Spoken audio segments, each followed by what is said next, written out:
Hi YouTube, it's Hattie, the phone technician, and today I'm going to show you how to repair an iPad mini touchscreen digitizer. Now I'm actually going to make two parts to this video. First part, I'm going to give you advice and show you what could happen if you attempt to repair and are unsuccessful at it. And the second video, I'm going to actually show you how I did it myself. Now the reason I'm making this video is because I have not found a video on YouTube yet that tells you that you have to solder the iPad connector on. Yes, you do have to solder. So replacing the iPad Touch Mini digitizer does require soldering technique or soldering skills. Not only do you have to solder the connector, you have to solder the home button too. And really quick, on the connector, you have to solder it onto an external circuit board, and then you have to clip the circuit board onto the motherboard.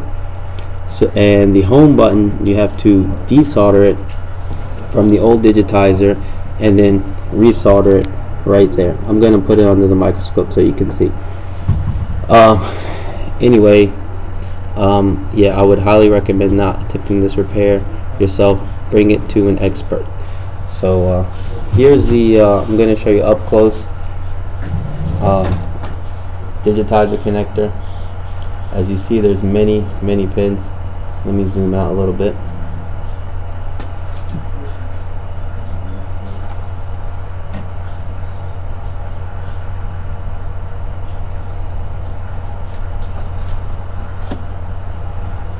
There, that's a pretty good view. And yeah, you have to solder all these terminals, or teeth I call them, onto an external circuit board, and they are very thin, and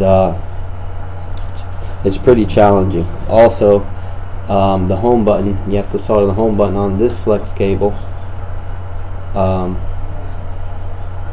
which has, I believe, 1, 2, 3, 4, 5, 6, 7, 8 pins, or 8 teeth terminals, and that's also very challenging. So this video is kind of like a heads up. The next video I'll actually demonstrate how I perform the repair, and hopefully if you guys have any better techniques or better advice than I was able to give, please comment below. I would appreciate it. And make sure when you attempt this repair yourself that you do have soldering skills and technique, because I want to show you really quick before I end this video what could happen, because on my first attempt I was unsuccessful. And as you see, this connector, when I put it on the external motherboard, I did not put it exactly the way it needed to be, so it was offset. So if you see where these like terminals, they kind of curve, you know, they look italicized. Yeah, they basically connected on the wrong connections or connectors, and it causes the digitizer to function improperly. So next video I'm going to demonstrate. Look forward to it. And if you like this video, please subscribe to my channel, so I can make many more videos like this.